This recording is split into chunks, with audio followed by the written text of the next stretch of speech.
안녕하세요. 지금까지 하여튼 어떤 인연이 되었든 아이들하고 만나가지고 한 6개월 정도 같이 고전을 읽고 또 수학을 같이 해봤어요.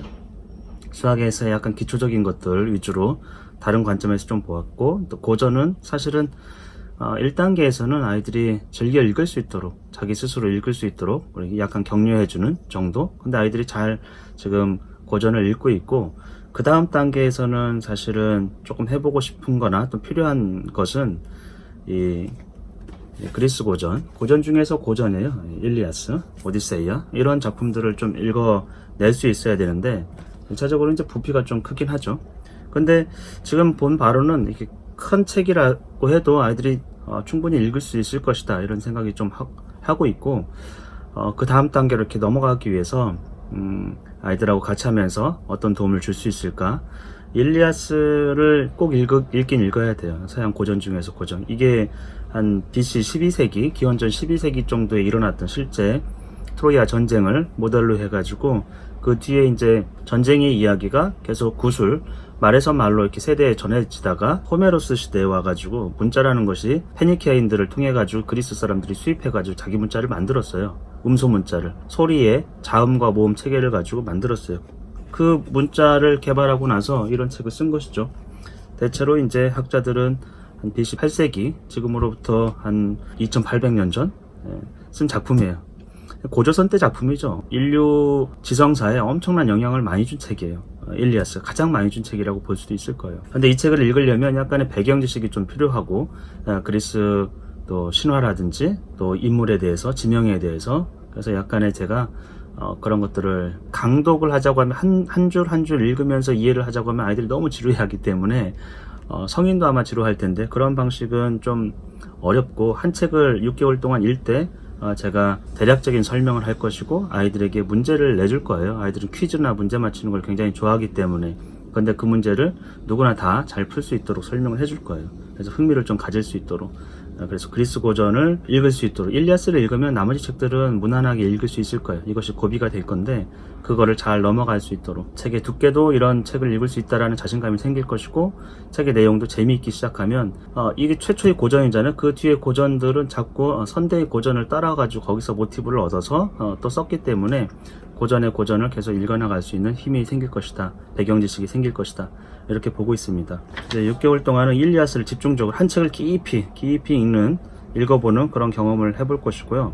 수학 같은 경우에는 제가 아이들을 가르치면서 느끼는 것은 수학다움, 수학적 표현이죠. 수학의 언어, 수학의 형식, 그 속에 담겨져 있는 어떤 개념, 이런 것들을 사실 경험할 수가 없는 것 같아요. 계속 계산을 한다든지 아니면 계속 문제를 푸니까 그런 수학 자체가 갖고 있는 그 아름다움이라 할까, 하여튼 특성을 잘 파악하지 못하고 있는 것 같아요. 그래서 다음 차수에서는 수학의 기본적인 개념을 우리가 그동안 사식 연산도 로마 숫자 또 다른 숫자로 해보고, 이집트 계산법을 통해 가지고 그런 것들도 다뤄보고 여러 가지를 해봤어요. 그 다음에는 수학적 표현이 갖고 있는 어떤 특성, 수학 자체의 특성이죠. 언어적 특성, 이런 것들을 좀 높은 수준으로 다뤄볼까 해요. 예를 들면 이렇게 보이시나요?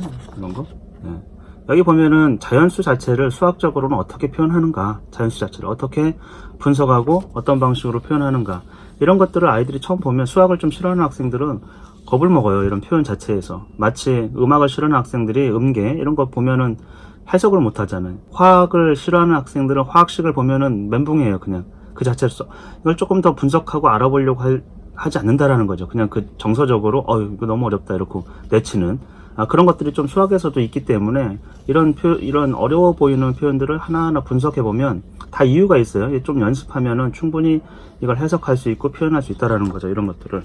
이런데도 이제 이런 표현 방법이나, 나머지에 대한 표현도 사실 수학적으로는 나머지 이런 게 아니고, 어떤 수학적인 표현과 어떤 개념을 이런 언어를 통해서 넣어놓고 그거를 왜 이렇게 표현하는지 이런 것들을 좀 살펴보면 수학의 특성을 아이들이 조금 더 이해할 수 있을 거라고 생각해요. 그리고 수식을 봤을 때 이 가슴이 턱 막혀가지고 이거 너무 어려운데 못하겠는데, 이런 거를 좀 두려움을 없애주는 그런 시간이 될 수 있지 않을까. 그래서 아주 우리가 학교에서는 배우진 않지만 수학적 표현 높은 수준에, 근데 이전에 다 배웠던 개념을 가지고 이거를 어떻게 수학적으로 표현하는지 그런 것들의 좀 특성을 살펴볼 생각이 있고, 그 다음에는 기하학을 좀 다뤄볼 생각이에요. 기하학은 또 학교에서 잘 다루지도 않고, 실제로는 기하학은 수학에서 굉장히 중요한 부분이에요. 근데 약간 어린 학생들한테는 좀 어려워요. 실제로 제가 해봐도 그렇고. 왜냐하면 이 기하학은 리즈닝이라고 해서 그 이성을 굉장히 추구하고 합리성을 토대로 해서 증명을 하거든요. 작도만 있는 게 아니고 증명을 해야 돼요. 근데 굉장히 그게 추상적이면서 머리로 계속 상상을 해야 되거든요. 어디서도 하진 않아요. 근데 우리나라에서는 하진 않고, 외국에서는 학교에서도 좋은 학교들은 유클리드 기하학 같은 거 소개를 하고 있다고 그래요. 제가 두 가지 책으로, 하나는 르장드르 기하학, 제가 이제 이거는 영어로 번역된, 르장드르는 프랑스 사람인데 영어로 번역된 것들이 있어요. 그래서 기하학이 무엇인지, 또 어떤 방식으로 사고를 하고 그 특성은 무엇인지 수학적인 관점에서 좀 살펴보고, 또 학교에서 배우는 중요한 개념들이 있잖아요. 그렇죠? 각이라든지 면적이라든지 왜 그렇게 되는지에 대해서 좀 체계적으로 다른 각도에서 살펴볼 생각이에요. 이 책도 좀 참고하고. 그래서 수학은 두 가지, 수학적 표현을 좀 높은 수준까지 가고, 또 하나는 기하학을 통해서 다른 수학의 수학적 사고방식, 증명, 이런 것들을 좀 살펴보면 좋을 것 같아요. 우리 2차수에서는 책은 어느 정도 고전 문학을 통해서 읽었다 싶으면 한 단계 높은 쪽으로, 수학도 또 한 단계 높은 쪽으로 가기 위해서 문학은 일리아스를 아주 한 책을 깊이 있게 보면서 배경 지식을 튼튼하게 쌓는 거고, 수학은 수학적 표현을, 증명이라든지 작도에 대해서 수학적 사고방식을 약간 익히는 그런 시간들로 6개월을 한번 채워보도록 하겠습니다.